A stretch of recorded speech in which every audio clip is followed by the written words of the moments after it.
Assalamualaikum warahmatullahi wabarakatuh. Alhamdulillahil qahhar, al-azizil jabbar, muqawwiril laili 'alan nahar. Wassalatu wassalamu ala sayyidina Muhammadin khairil bashar, alladhi ya'muru bil ma'ruf wa yanha 'anil fahsya'i wal munkar. Wa ala alihi wa ashabihi wa dhurriyyatihi al-akhyar. Ashhadu an la ilaha illallah al-malikul haqqul mubin wa ashhadu anna Muhammadar Rasulullah shadiqul wa'dil amin. Para pemirsa Batam TV yang berbahagia, kaum muslimin muslimat rahimakumullah. Puji syukur kita sanjungkan kehadirat Allah atas nikmat yang dicucurkan ke hadapan kita semua.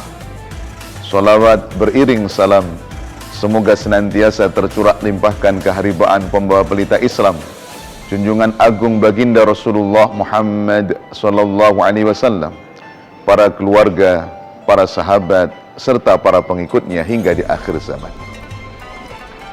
Hadirin kaum muslimin muslimat rahimakumullah. Kesolehan seseorang muslim tidak hanya dilihat bagaimana interaksi dia berhubungan dengan Allah subhanahu wa ta'ala, akan tetapi juga Allah melihat bagaimana hubungan dia terhadap sesama manusia. Maka itu Allah ta'ala di dalam Al-Quran berfirman, duribat alaihimud dillatu aynama thuqifu illa bihabli minallah wa habli minan nas. Akan ditimpakan kehinaan kepada siapapun dan dimanapun ia berada, kecuali dia membangun hubungan baik dengan Allah dan membangun hubungan dengan sesama manusia. Maka itu berdasarkan ayat yang mulia ini, Allah Ta'ala mengingatkan ke hadapan kita semua bahwa parameter kesolehan seseorang, di samping dia harus menjaga hubungan baik dengan Allah, dengan melaksanakan sholat, dengan menunaikan zakat, dengan berpuasa di bulan suci Ramadan, dengan melaksanakan ibadah haji dan umrah bagi yang mampu, berzikir, membaca Quran dan seterusnya. Tapi Allah juga melihat bagaimana dia berinteraksi dalam membangun hubungan dia terhadap sesama manusia.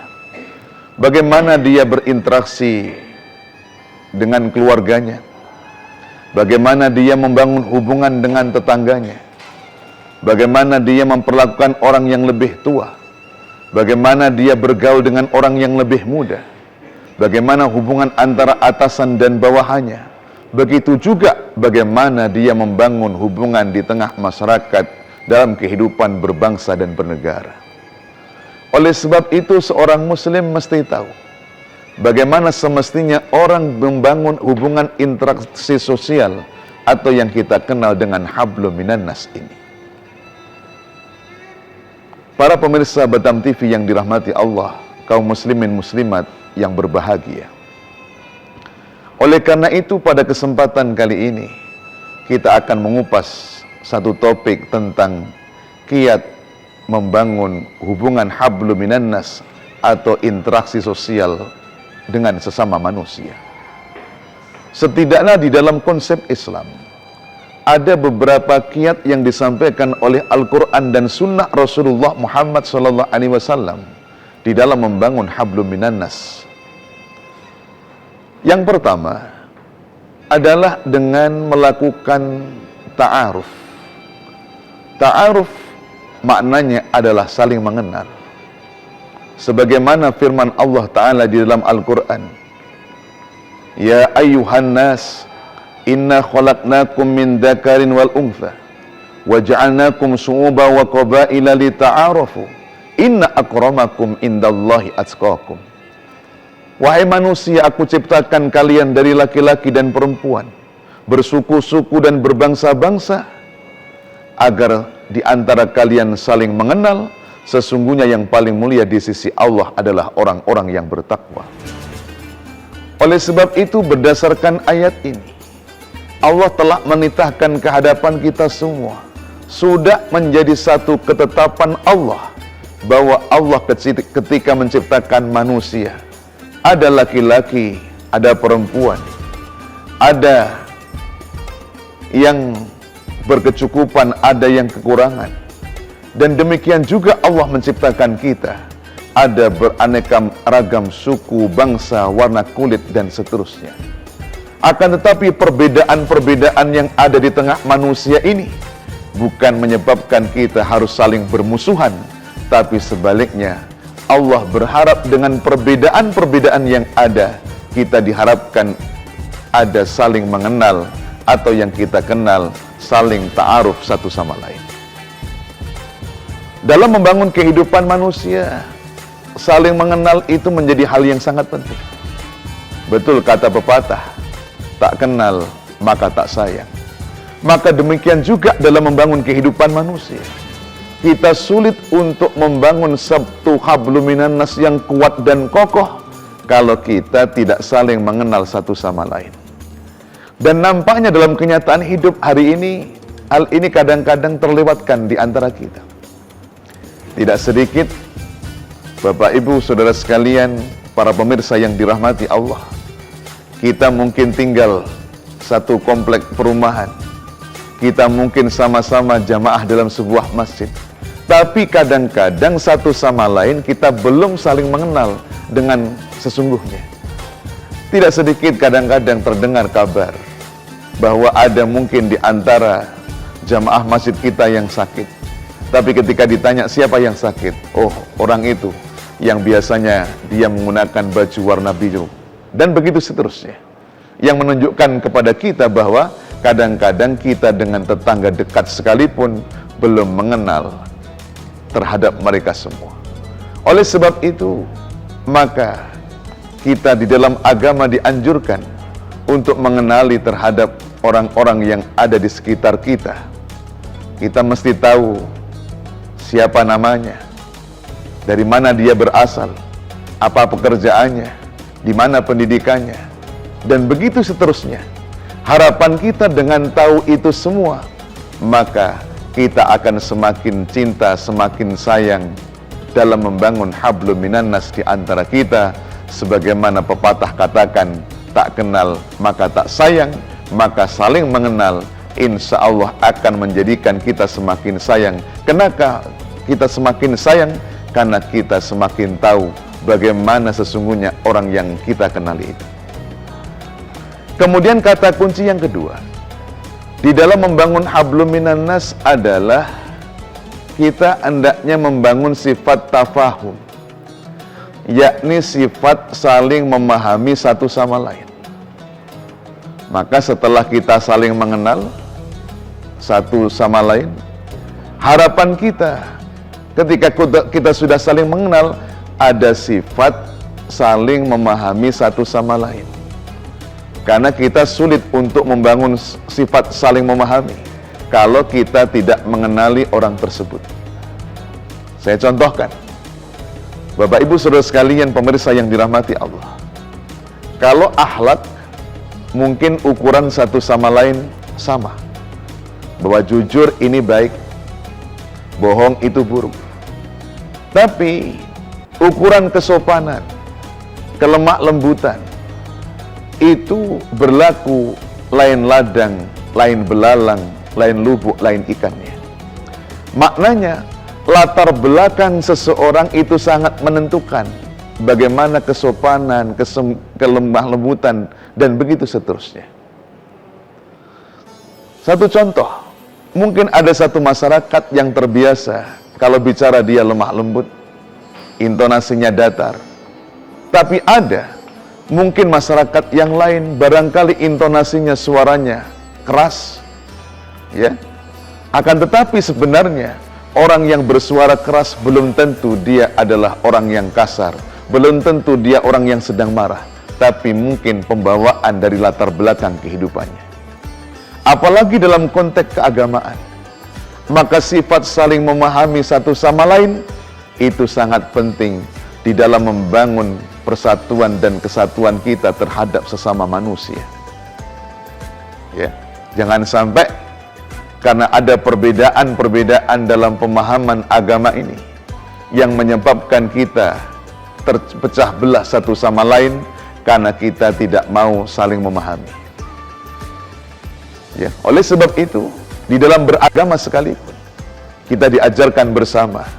Memang di dalam agama ada wilayah-wilayah yang dimana kita sebagai umat Islam tidak boleh beda pendapat, yakni pada persoalan-persoalan yang memang sudah qat'i, sesuatu yang sudah pasti dari Allah, dari Rasulullah Sallallahu Alaihi Wasallam. Semisal persoalan tentang rukun iman, rukun Islam, tentang kewajiban sholat 5 waktu, kewajiban puasa Ramadan, dan seterusnya.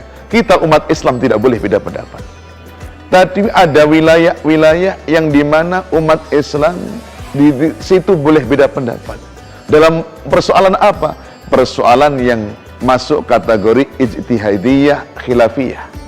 Contoh, dalam persoalan misalkan kita berbeda pendapat, ada di antara kita yang mungkin ketika sholat subuh dia kunut, ada yang tidak. Maka dalam konteks ini kita harus saling memahami satu sama lain, karena masing-masing punya dasar yang bisa dipertanggungjawabkan. Begitu juga di saat Ramadan, ada mungkin di antara kita yang sholat tarawihnya 8 rakaat ditambah witirnya 3, tapi ada mungkin yang sholatnya 20 rakaat ditambah witirnya 3. Maka dalam konteks ini, maka umat Islam harus mengedepankan sifat saling memahami terhadap perbedaan pendapat yang seperti ini. Dan begitu seterusnya. Persoalan-persoalan yang masuk kategori ijtihadiyah khilafiyah, maka dalam soal inilah kita harus saling memahami satu sama lain. Karena dengan saling memahami satu sama lain inilah insya Allah kedamaian akan terjaga, persatuan dan kesatuan ukhuwah di antara kita semua akan terpelihara. Inilah kata kunci yang kedua di dalam membangun hubungan dengan manusia, yakni kita mesti membangun sifat tafahum, yakni saling memahami satu sama lain. Kemudian yang ketiga, bahwa kata kunci untuk membangun hubungan interaksi sesama manusia adalah hendaklah kita senantiasa mengedepankan sifat tarahum wa tahabun. Apa itu? Yakni sifat saling menyayangi dan saling menyintai. Sebagaimana sabda Rasulullah Muhammad sallallahu alaihi wasallam, "Laisa minna man la yarham saghirana wa lam yuwakkir kabirana." Tidak termasuk golongan umatku siapa orang yang tidak punya rasa kasih sayang kepada yang lebih muda dan tidak menaruh rasa hormat kepada yang lebih tua. Sebuah peringatan yang disampaikan oleh Rasulullah Sallallahu Alaihi Wasallam betapa kita sebagai sesama manusia agar kita senantiasa menjaga rasa kasih sayang di antara kita semua. Begitu juga baginda Rasulullah Muhammad Sallallahu Alaihi Wasallam mengemukakan dalam sabdanya, ya, baginda Rasulullah Muhammad Sallallahu Alaihi Wasallam dalam sebuah riwayat beliau kemukakan bahwasannya, ya, baginda Nabi bersabda, ya, la yu'minu ahadukum hatta yuhibba li akhi ma yuhibbu li nafsi. Tidak sempurna keimanan seseorang sehingga dia mencintai terhadap saudaranya sebagaimana dia mencintai terhadap dirinya sendiri. Sabda Rasulullah sallallahu alaihi wasallam ini mengajarkan kepada kita semua betapa kita diajarkan oleh Rasulullah sallallahu alaihi wasallam, kalau kita ingin jadi orang yang benar-benar beriman kepada Allah, maka salah satu indikatornya adalah kita harus punya rasa cinta dan kasih sayang terhadap sesama kita manusia. Bahkan Rasulullah lukiskan kecintaan kita kepada saudara kita itu sebagaimana kita mencintai diri kita sendiri. Artinya, kalau sesuatu kita itu tidak suka, ya, maka jangan sampai itu terjadi pada saudara kita. Kalau, ya, saudara kita menghadapi satu kejadian itu dia sedih, maka kita pun ketika menghadapi orang saudara kita menghadapi hal tersebut, kita juga semestinya sedih. Dan begitu seterusnya. Inilah di antara cara yang diajarkan di dalam Islam agar kita terbentuk hablum minanas di antara kita. Jadi yang ketiga adalah hendaklah kita saling mencintai, saling menyayangi di antara kita semua. Bapak Ibu saudara sekalian, pemirsa Batam TV yang dirahmati Allah Subhanahu wa taala. Kemudian yang keempat, ya. Di antara kiat untuk membangun hablum minannas adalah membangun sifat ta'awun, yakni sifat saling tolong-menolong di antara kita sebagai sesama manusia. Sebagaimana firman Allah di dalam Al-Quran, wa ta'awanu 'alal birri wat taqwa wa la ta'awanu 'alal itsmi wal udwan. Saling tolong-menolonglah kalian dalam kebaikan dan takwa, dan jangan saling tolong-menolong dalam dosa dan permusuhan. Maka jelas ayat ini membimbing kepada kita semua. Kalau kita ingin terbangun hablum minannas yang baik, interaksi sosial kita sesama manusia itu baik, salah satunya adalah kedepankan sifat saling tolong-menolong, bantu-membantu dalam kebaikan dan ketakwaan kita kepada Allah Subhanahu wa ta'ala. Maka di dalam Islam kita sangat dianjurkan, ya, salah satu di antara akhlak Islami, apabila saudara kita sakit, maka kita menjenguknya. Apabila saudara kita menghadapi satu kesulitan, kita membantunya. Apabila saudara kita pinjam sesuatu dan kita bisa memiliki, maka pinjamilah mereka. Begitu juga saat saudara kita sedang berduka cita, maka kita diperintahkan untuk datang ikut serta berbelasungkawa atas musibah yang dirasakan oleh saudara kita. Kenapa? Karena sikap-sikap seperti inilah yang akan menguatkan jalinan sifat saling tolong-menolong, bantu-membantu antara kita sebagai sesama manusia. Tapi Al-Quran juga mengingatkan kita bahwa dalam Islam kita dilarang saling tolong-menolong, bantu-membantu dalam persoalan dosa dan permusuhan. Maka berhati-hati, terutama di era modern seperti saat sekarang ini, ya. Tidak sedikit kadang-kadang orang datang minta bantuan kepada kita, tapi dia minta bantuan dalam hal-hal yang mengarah kepada perbuatan dosa dan permusuhan. Maka di dalam Islam tidak diperkenankan, ya. Dalam Islam tidak boleh kita tolong menolong, misalkan dalam persoalan dosa, tolong menolong dalam urusan perjudian, tolong menolong dalam perbuatan kriminal, tolong menolong dalam berbuat kezaliman di sesama manusia, dan begitu juga perbuatan-perbuatan dosa yang lainnya. Di dalam Islam kita tidak boleh saling tolong menolong, bantu membantu. Yang diizinkan di dalam Islam hanya persoalan tolong menolong dalam kebaikan dan ketakwaan kepada Allah Subhanahu wa ta'ala. Kaum muslimin, muslimat, para pemirsa Batam TV yang dirahmati Allah Subhanahu wa ta'ala. Kemudian yang terakhir, yang kelima, kunci membangun hablum minannas di tengah kehidupan kita adalah kita hendaklah membangun sifat takaful. Apa sifat takaful? Yakni sifat memberikan jaminan terhadap sesama manusia bahwa kehadiran kita itu tidak membahayakan dan tidak merugikan orang lain. Hal ini selaras dengan sabda Rasulullah Muhammad sallallahu alaihi wasallam, al-muslim man salimal muslimu an lisanihi wa yadihi. Orang muslim yang hakiki adalah orang di mana orang muslim yang lain itu selamat dari gangguan lisan dan tangannya. Maknanya apa?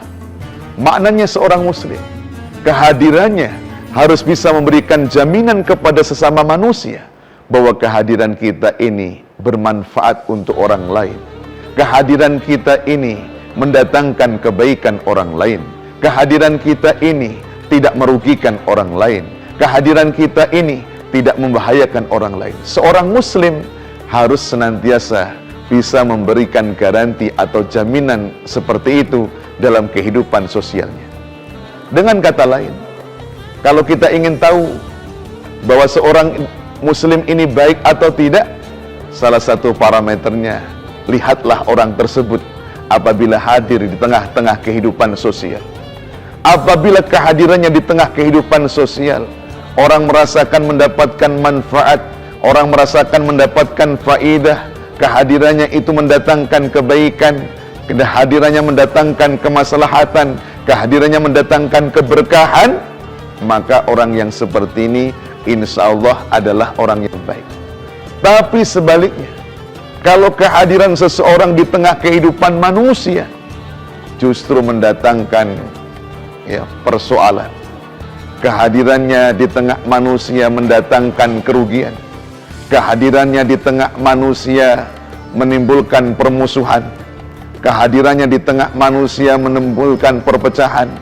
Kalau itu terjadi, berarti ini tanda adalah orang-orang yang tidak baik dalam hidup dan kehidupannya.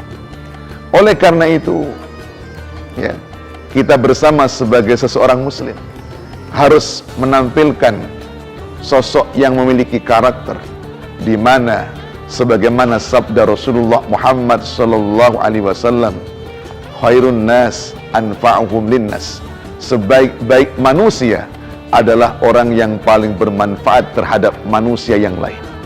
Inilah salah satu kunci yang harus kita pegang teguh. Jangan justru sebaliknya, kehadiran kita, baik ucapan kita, perilaku kita, perbuatan kita, sampai kemudian mendatangkan bahaya, madarat, merugikan orang lain. Tentu yang seperti ini tidak diharapkan di dalam Islam. Inilah kaum muslimin muslimat, para pemirsa Batam TV yang dirahmati Allah Subhanahu wa taala.